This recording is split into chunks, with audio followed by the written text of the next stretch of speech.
우리 내리 오케스트라 시온 찬양대 은혜로운 찬양으로 하나님께 영광 올렸습니다. 예배에 음악이 빠진다면 어떻게 될까 잠시 생각을 해봤는데 안고 없는 찐빵처럼 될 것이다, 고무줄 없는 팬티처럼 될 것이다, 이런 생각이 제 마음속에 떠올랐습니다. 음악이 있기 때문에 우리가 이렇게 또 영혼의 새 힘을 얻고 위로받고 또 은혜 받는 줄로 믿습니다. 이제 무더운 여름철에 연습하고 또 이렇게 서신 우리 오케스트라 찬양대, 우리 감사의 마음을 받아서 한번 박수 한번 칩시다.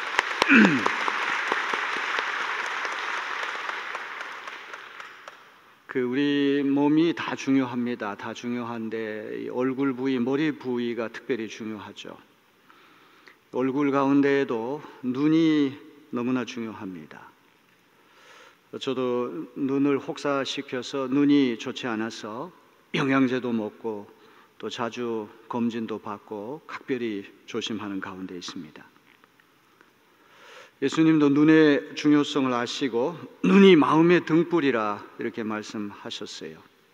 눈이 성하면 온몸이 밝아지고 눈이 성하지 않으면 온몸이 어두워질 것이다. 침침해서 앞을 보지 못하고 눈에 안질이 생기면 눈만 어두운 것이 아니라 마음과 삶 전체가 다 어둡게 됩니다. 백내장 수술을 하고 어느 순간에 눈이 확 밝아져서 그동안 보지 못했던 것을 보게 되면 눈만 밝아지는 게 아니라 마음도 밝아지고 삶 전체가 밝아지게 됩니다. 옛말에 몸이 1000냥이면 눈은 900냥이다, 이런 말이 있습니다. 우리 몸의 90% 이상이 눈에 달려있다고 하는 그런 이야기죠. 눈이 가장 빨리 노화가 되는 것 같습니다. 가장 먼저 늙어서 침침해지고 작은 글씨가 보이지 않게 되고, 고장이 나서 안과에 가보면 환자들이 늘 북적북적 됩니다. 의사 선생님들이 요즘에 가장 인기 있는 그런 과목이 피, 안, 성, 피부과, 안과, 성형외과, 이 세 가지가 제일 인기 있다고 그러는데 가장 인기 있는 과목 중에 하나가 안과입니다. 그것은 그만큼 안 질환을 앓는 이들이 많기 때문에 그런 것입니다. 우리나라 사람들이 안경을 착용하는 숫자가 55.4%가 된다고 그래요. 2명 중에 1명은 안경제비라고 생각하면 됩니다. 미국 같은 나라는 성인 인구의 75%가 안경을 착용한다는 그런 말이 있습니다. 오랫동안 앞을 보지 못하다가 예수님 만나서 시력이 회복돼서 앞을 보게 된 사람, 오늘 마가복음 10장 46절로부터 52절에 등장하는 그런 사람입니다. 오늘 맹인 거지 바디메오의 치유 이적을 잘 들으시고 여러분의 육신의 눈도 더 밝아지고 무엇보다도 영혼의 눈이 밝아져서 예수님을 볼 수 있고 예수님 따라가시는 그 길을 볼 수 있게 되기를 주님의 이름으로 기원합니다. 소경이라고 하는 말, 장님이라고 하는 말은 시각장애인을 낮잡아 부르는 말입니다. 요즘은 말을 함부로 우리가 남용하면 안 돼요. 시각장애인이라는 말이 제일 좋은데 이게 5글자나 돼서 제가 용어를 맹인이라고 하는 중립적인 말로 계속 쓰겠습니다. 예수께서 치병하신 사례가 26가지 정도 나오는데 그 26가지 사례 가운데 고침받은 사람 이름이 등장하는 경우는 바디메오가 유일하지 않나 싶어요. 회당장 야이로의 딸이 죽었는데 살아났습니다. 근데 야이로 당사자가 아니라 그 딸이 죽었다가 살았잖아요. 나사로가 죽었다가 예수님이 기적을 일으켜서 살아났어요. 이건 치병이 아닙니다. 소생한 것입니다. 그렇다면 치유받은 사람의 실명을 소개하는 유일한 경우가 바디메오가 아닌가 싶어요. 왜 치유받은 사람이 이름을 소개 안 할까요?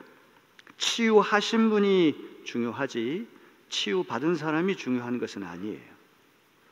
치유하는 권세와 치유하는 능력을 가지신 예수님이 주인공이지 치유받은 사람이 주인공은 아니란 말이죠. 그래서 복음서 기자는 과감하게 치유받은 사람의 인적 사항을 소개하지 않습니다. 근데 오늘 본문에 등장하는 바디메오라고 하는 사람의 이름이 등장한다는 이야기는 그가 특별한 사람이기 때문에 그럴 거예요. 왜 그가 특별한지 오늘 제가 말씀을 찬찬히 풀어 드릴 테니까 잘 경청하시길 바랍니다. 예수께서 제자들과 큰 무리들과 함께 여리고에 들어가셨어요. 제리코, 세계에서 가장 오래된 국경 도시입니다. 예루살렘에서 동북쪽으로 28km 정도 떨어진 곳입니다. 많은 사람들이 여리고에 들어갔다가 볼일을 다 보시고 여리고를 떠나려고 하는 찰나에 바디메오라고 하는 사람이 등장합니다. 바디메오, 바라고 하는 말은 아들이라고 하는 말이에요. 디메오, 디메오의 아들, 이런 이름 뜻을 갖고 있습니다. 바돌로메, 돌로메의 아들, 이런 뜻입니다. 자, 여러분, 예수님 시대의 이 맹인들은 국어를 해야 됩니다. 왜냐하면 자기가 일을 할 수가 없기 때문에 거리인으로서 연명을 해나갑니다. 여기 본문에 등장하는 바디메오도 겉옷을 길가에 펴고 거기 앉아가지고 행인들에게 동전을 받아가지고 이제 먹고 사는 사람인데, 때마침 예수님께서 자기 앞을 패싱 바이, 지나가시는 거예요. 눈이 보이지 않으니까 지나가시는 거 볼 수 없어요. 그런데 귀는 열려 있어요. 입은 열려 있어요. 예수님 모습을 볼 수는 없지만 북적거리고 소란스러운 예수님에 대한 여러 가지 소문들이 왔다 갔다 하는 이야기는 들을 수 있는 거죠. 도움을 요청할 수 있는 입은 열려 있다는 말이에요. 사람이 어떤 궁지에 몰린다고 할지라도 죽어라 죽어라 하는 법은 없습니다. 눈이 닫혀 있으면 하나님 귀를 열어주시고 입은 열어주시는 줄로 믿습니다. 여러분, 어떤 절망스러운 처지에 있다고 할지라도 하나님 뭔가 한 가지는 열어두신다고 하는 것을 기억하세요. 여기 맹인거지 바디메오가 앞을 보지는 못하지만 예수님이 자기 코앞을 패싱 바이, 지나가는 소리를 듣고 예수님께 도움을 요청하고 있습니다. 우리 47절을 다 같이 읽어볼까요? 다윗의 자손 예수여, 나를 불쌍히 여기소서. 복음서에 등장하는 아름다운 부르짖음이 저를 불쌍히 여기소서. Have mercy on me. Have pity on me.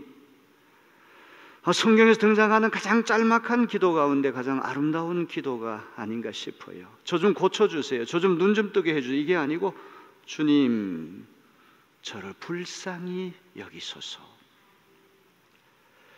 예수님 우리를 치유하시는 것은 우리가 치유받을 만한 자격이 있고 준비가 있고 공로가 있고 업적이 있고 믿음이 있고 인격이 훌륭해서 우리를 고치시는 것이 아니라 예수님이 우리를 불쌍히 여기시는 성품 때문에, 우리에게 자비를 베푸시고 긍휼을 베푸시는 성품 때문에 주님이 우리를 고쳐주시는 줄로 믿습니다.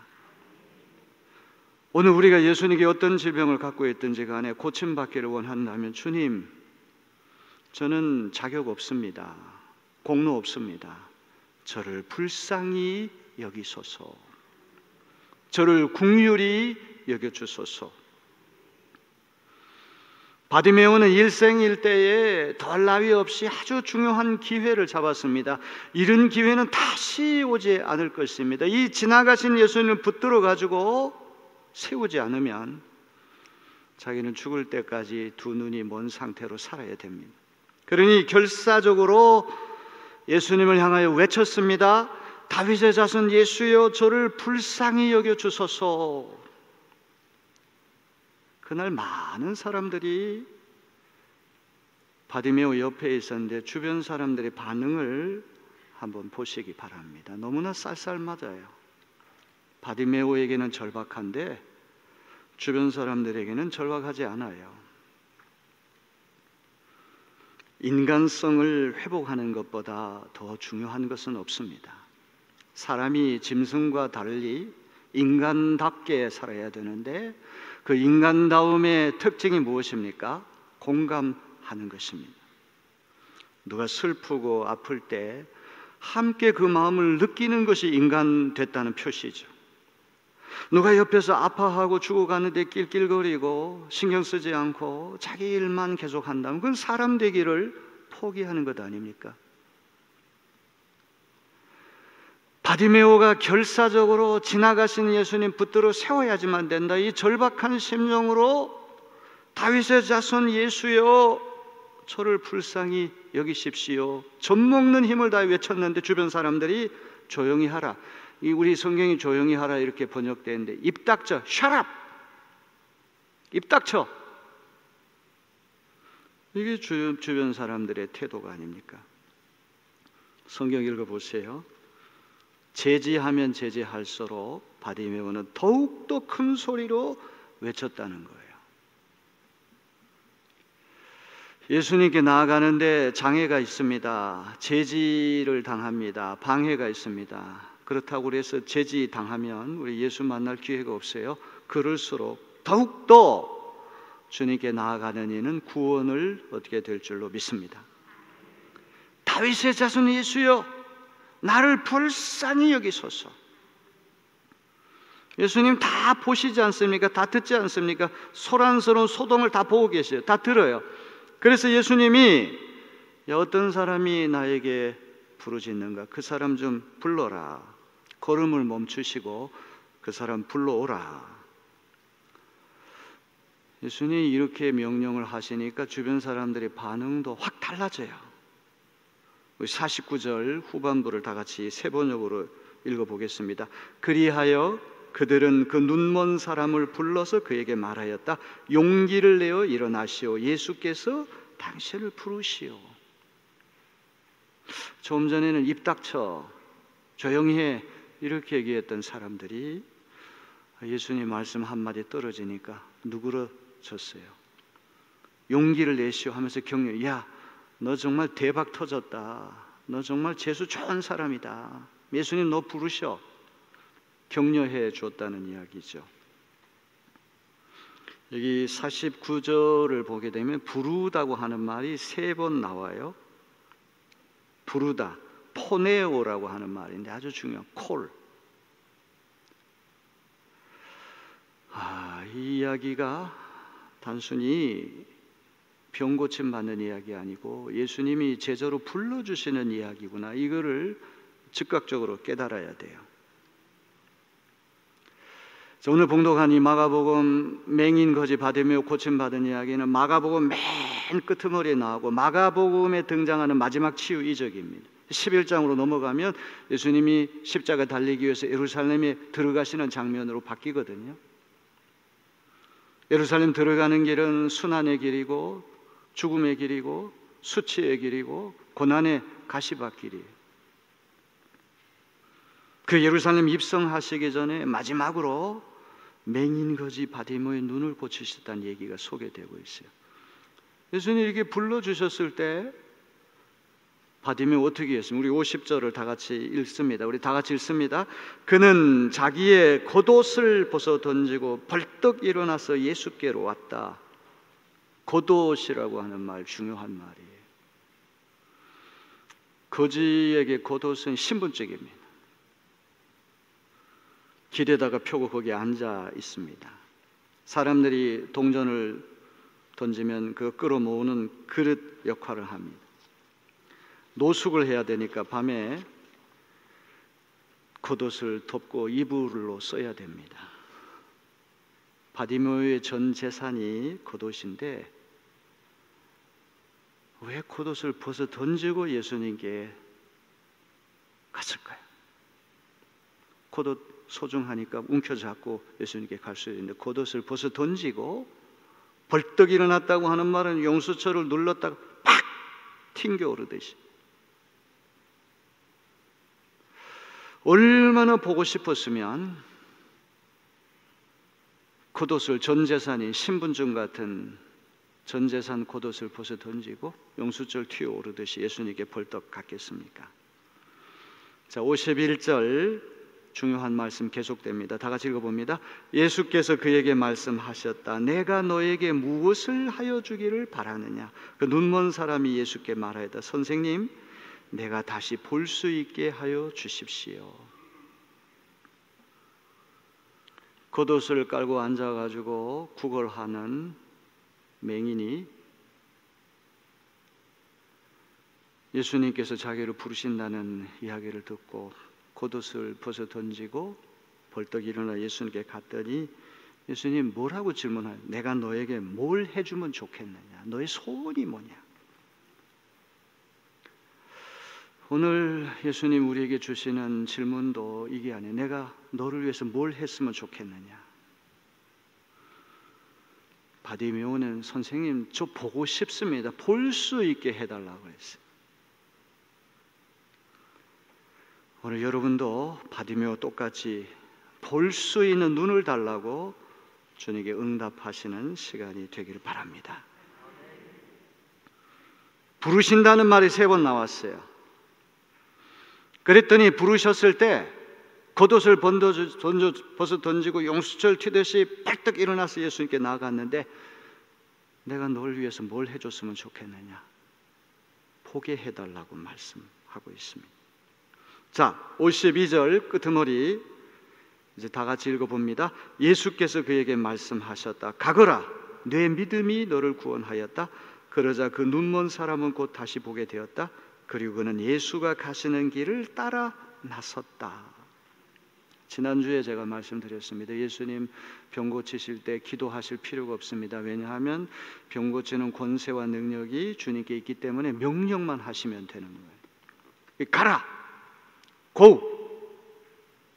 이 명령은 그냥 말이 아니라 이 말 속에는 이미 치유의 행동이 같이 일어나는 거예요. 가거라! 내 믿음이 너를 구원하였다라고 하는 칭찬은 마가복음에서 혈루증 앓는 여인하고 바디메오 2 사람에게만 주어진 칭찬입니다. 가라! 명령이 떨어지자마자 눈먼 사람의 시력이 회복됐어요. 다시 보게 되었다는 말로 보건대 후천성 시각장애인인 것 같아요. 선천성이 아니라. 나면서부터 맹인된 사람이 아니고 어떻게 하다가 실명이 됐다가 예수님의 은혜로 다시 보게 됐습니다. 그 다음이 중요해요. 왜 마가복음 기자는 11장에 넘어가면 예루살렘 순환의 길 들어가는 장면으로 바뀌는 맨 끄트머리에 그리고 그는 예수 가시는 길을 예루살렘 고난의 길, 십자가의 길, 죽음의 길, 그 길을 함께 따라 나섰을까요? 자, 오늘 우리 마가복음 10장에 나오는 마지막 치유 이적을 잘 이해하기 위해서는 11장에 예수님 가시는 길이 어떤 길인지를 볼 수 있는 눈이 열려야 돼요. 마가복음 10장 32절로 34절 예수님께서 제자들에게 예루살렘 가는 길이 어떤 길인지 알려주신 말씀 우리 다 같이 읽어봅니다. 예루살렘으로 올라가는 길에 예수께서 그들 앞에 서서 가시는데 그들이 놀라고 따르는 자들은 두려워하더라. 이에 다시 12제자를 데리시고 자기가 당할 일을 말씀하여 이르시되 보라, 우리가 예루살렘에 올라가노니 인자가 대제사장들과 서기관들에게 넘겨지매 그들이 죽이기로 결의하고 이방인들에게 넘겨주겠고 그들은 능욕하며 침뱉으며 채찍질하고 죽일 것이나 그는 3일 만에 살아나리라 하시니라. 바디메오 치유 이적이 일어나기 전에 예수님 가시는 예루살렘 길이 순환의 길이고 가시밭길이고 죽음의 길이고 치욕의 길이고 능욕당하고 침뱉음 당하고 채찍 맞고 죽는 길이라는 말씀을 하셨어요. 그런데 제자들은 눈이 가려져서 그걸 보지를 못한다는 얘기예요. 자, 먼저 마가복음 10장이 소개하는 부자 청년 이야기. 다른 복음서에서는 관리라고 되어 있어요. 젊으면서 돈 많고 높은 지위에 있는 많은 사람들 선망이 대상이 되는 엘리트 청년입니다. 영생을 얻고 싶은 마음이 있었어요.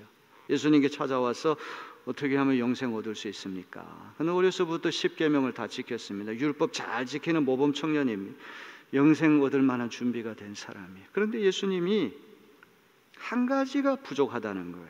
우리 마가복음 10장 21절로 22절, 예수께서 그를 보시고 사랑하사 이르시되 네게 아직도 한 가지 부족한 것이 있으니 가서 네게 있는 것을 다 팔아 가난한 자들에게 주라.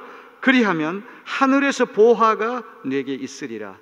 그리고 와서 나를 따르라 하시니 그 사람은 재물이 많은 고로 이 말씀으로 인하여 슬픈 기색을 띠고 근심하며 가니라. 부자 청년은 훌륭한 사람입니다. 10계명 다 지키고 율법 다 지키는 모범 청년입니다. 앞날이 훤한 장래가 촉망되는 엘리트 청년입니다. 그래서 예수님이 사랑하셨어요. 사랑의 눈길로 그를 보셨어요. 참 너 훌륭하다. 한 가지 부족한 것이 있는데 너 재물 정리하고 그리고 와서 나를 따르면 어떻겠냐. 이 이야기를 들은 부자 청년이 재물이 많은 고로 예수님의 부르심에 응답을 못했다는 얘기예요. 청년입니다. 돈이 있습니다. 지위가 있습니다. 눈도 밝습니다. 건강합니다. 바디메오는 눈을 보지 못하는 시각 장애를 앓고 있습니다. 가난합니다. 거지입니다. 그에게 전 재산은 콧옷입니다. 바디메오는 전 재산인 콧옷을 벗어 던지고 예수님 부르심에 응답했는데 부자 청년은 재물이 그의 발목을 붙들었다는 말이에요. 만일 그가 이 한 가지를 넘어섰다고 한다면 그의 이름이 실명이 등장해서 예수님 오시는 그날까지 그는 인구의 회자되는 너무나 아름다운 사람이 됐을 텐데 마지막 하나의 관문을 넘어서지 못했다는 이야기예요.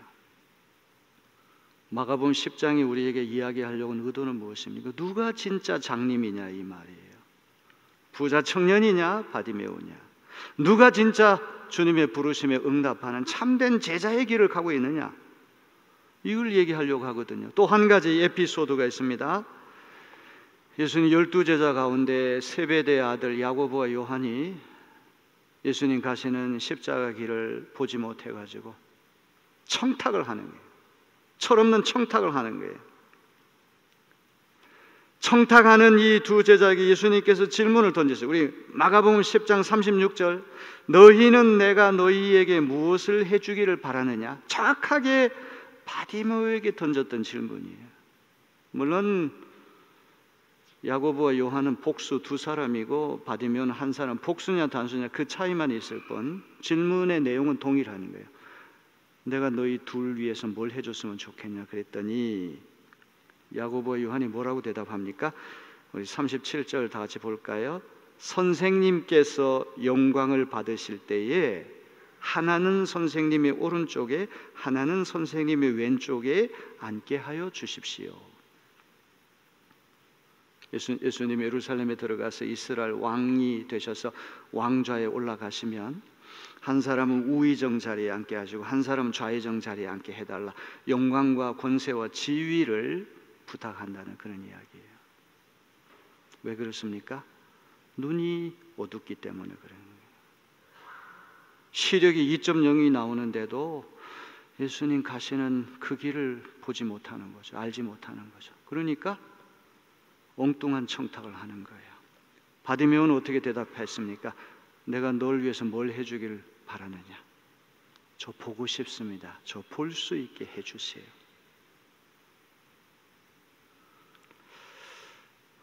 여러분 우리 내리교회는 3대, 4대, 5대, 6대까지 오랫동안 신앙생활 하신 분들이 많이 계세요. 신방할 때 불문율이 하나 있습니다. 절대 남의 흉을 보면 안 됩니다. 한참 얘기하다 보면 우리 고모인데요, 우리 사촌인데요, 우리 사돈인데요 이렇게 얘기가 나와요. 한 사람 끌어올리면 수십 명이 연결되어 있습니다. 참 아주 특별한 교회죠. 근데 여러분 예수를 믿는다는 건 뭘까요? 참된 믿음은 뭘까요? 한 번이라도 예수님이 어떤 분인가, 어떤 성품, 어떤 인격을 가지고 예수님이 어떤 사역을 하셨는가 깊이 생각해 본 적이 있어요? 정말 예수님이 우리 불러주실 때 영광의 길이 아니고 꽃길이 아니고 순환의 길이고 요거도 먹는 길이고 배반 나가는 길이고 심지어 목숨까지 잃을 수 있는 엄청난 시련이 기다린다고 할지라도 주님이 가시는 그 길을 밝히 보고 소중한 것을 뒤로 하고 그분의 부르심에 응답할 수가 있을까요? 아이러니컬하게도 부자 청년도 야고보와 요한도 이 인사이더 예수님 서클 안에 예수님의 3년 동안의 모든 사역을 다 지켜보고 동고동락했던 사람도 보지 못하는 것을 바디메오는 봤다는 거 아닙니까? 그는 눈은 어두웠지만 정직하게 가장 원하는 소원은 보는 거예요.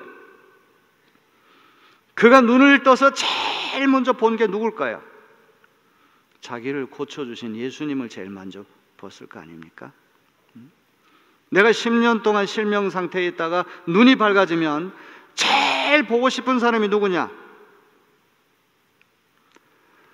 자기에게 은혜를 주시고 치유를 베푸신 예수님을 보는 순간에 그는 예수님과 함께 예루살렘 들어가는 길에 합류해서 따라 나섰다는 거 아닙니까?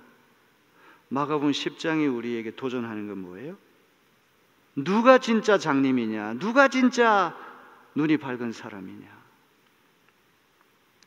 모태신앙인이고 10년이고 20년이고 30년이고 40년이고 일평생을 예수 믿었다고는 하지만 한 번도 예수의 성품이나 예수의 사역이나 예수가 어떤 정신, 어떤 사상을 가진 분인가 깊이 사고하지 못하고 단순히 그냥 예수님을 무의식적으로 그렇게 따라가는 삶이라고 한다면 10중 8구 눈이 어두워져서 오해하기 십상이에요.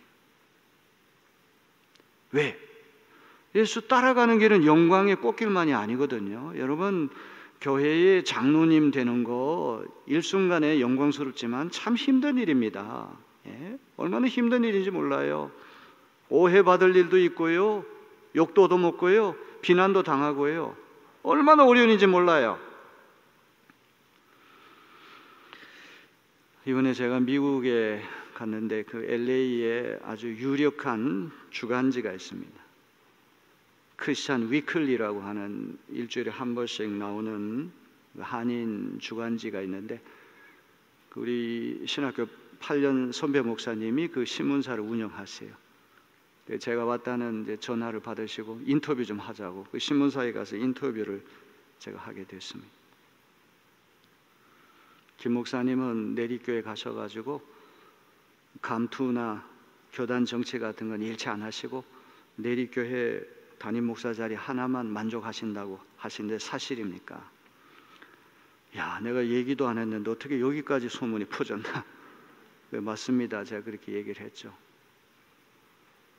첫째는 깜냥이 되지 못하는 거죠. 그런 자리에 올라가려고 그러면 능글능글하고 타협도 할 줄 알고 사람 다루는 기술도 있어야 되는데 제가 제 자신을 알잖아요. 그런 기술 없고 자기 몸에 맞지 않은 옷을 입듯이 어색하기 때문에. 근데 생각을 해봤어요. 나도 인간이니까 조금 영광받고 싶은 마음도 있고 무슨 으쓱거리고 싶은 마음도 있었겠지만 지난 20년을 되돌아볼 때 그래도 내가 하나님 말씀 열심히 읽고 연구하고 묵상하고 이런 세월이 너무나 고맙구나. 아멘. 그냥 양해하고 들으시기 바랍니다. 공부하는 것 상당히 피곤한 일입니다. 어떤 일을 할 줄 아는 게 공부하는 것밖에 없으니까 그렇겠지. 맞아요. 참 피곤한 일. 눈 다쳐요. 조나단 에드워즈라고 하는 미국의 최고 가는 신학자, 예일대학교 총장까지 지낸 장로교 목사님이세요. 목회하시는 분이에요. 신방 다니고 하루에 8시간 공부했다고 그래요. 매일마다 8시간 책을 보고 말 타고 어느 집에 신방 가다가 하나님 갑자기 영감을 주시면 메모지에다가 적었어요. 집에 돌아오면 그 메모지를 사방 곳에 붙여가지고 아주 누더기가 돼서 사모님 그거 떼느라고 혼났다는 그런 이야기가 나와요. 물론 사람의 은사가 각각 다르고 자기 사명이 다르고 가야 할 길이 다 다릅니다. 교단 정치하는 사람도 필요하고 감독회장도 필요하고 감독도 필요하고 총회장도 필요하고 무슨 감투 저런 감투 쓰는 사람 다 필요한데 중요한 거는 어떤 감투지든 간에 그것이 일신의 체면이나 영광을 구하는 자리라고 한다면 오른편, 왼편, 우의정, 좌의정 그 길을 구한다면 그는 눈이 어두운 것이란 말이죠. 주님이 오늘 우리에게 질문하십니다. 내가 너에게 뭘 해줬으면 좋겠느냐? 주님, 포기해 주십시오. 봐야 됩니다. 사람 잘 볼 수 있는 안목, 지도자에게 얼마나 중요한지 몰라요. 사람 잘못 봐가지고 평생 고생하는 사람 많잖아요. 사위 될 사람, 며느리 될 사람, 아내 될 사람, 남편 될 사람 눈이 삐어가지고 겉모양만 번지를 한 거 보고는 깜빡 속아가지고 일평생 동안 고생한 사람 얼마나 많습니까? 눈이 밝아져서 사람의 중심을 볼 수가 있고 끝까지 배신하지 않고 끝까지 일편단심 주님의 길을 따를 수 있는 그런 이들을 볼 수 있다고 하는 눈 얼마나 중요한지 몰라요. 저 이렇게 얘기하면 바디메오도 나중에 예루살렘에 들어갈 때 예수님 배신하고 도망갔겠죠? 아마 그렇게 했겠죠. 그는 후일담의 이야기고 성경 마가복음 저자가 우리에게 도전하는 것은 주님이 치유하는 권세와 능력이 있기 때문에 설교 빨리 끝내라고 다 끝났습니다. 정직하게 주님 저 어두워서 보지 못하거든요. 저 눈 좀 뜨게 해주세요. 그러면 주님이 우리 눈을 밝히 뜨게 해주실 줄로 믿습니다. 이런 설교를 하면서 시력이 좀 나쁘신 분들이 눈이 좀 갑자기 시력이 높아지면 좋겠어요. 주님이 그렇게 고쳐주시면 좋겠어요. 옛날에는 여기서 저 뒤를 보면 화면에 글씨가 다 보였는데 지금은 글씨를 못 봐요. 시력이 그만큼 떨어졌어요. 여기 강단에 서면 제 뒤쪽에 앉아있는 이가 어떤 이가 왔는지 다 눈에 보였는데 지금은 잘 안 보입니다. 제가 그만큼 늙었다는 이야기 아닙니까? 눈이 불편한 거 굉장히 불편한 것입니다. 안질환 앓고 계신 분들 주님의 권세를 인정하시고 순종하시기 바랍니다. 주님 고쳐주실 줄로 믿습니다. 더 중요한 것은 주님 마음의 눈을 뜨게 해주세요. 영혼의 눈을 뜨게 해주세요. 이 세상이 이토록 찬란하고 이토록 아름답고 이토록 은혜롭고 이토록 감사하고 그런 눈이 떠져야 되지 않겠습니까? 바디메오가 눈을 떠가지고 바라본 그 예수님 얼마나 고마운 분입니까? 오늘 그런 눈이 떠지기를 주님의 이름으로 기원합니다.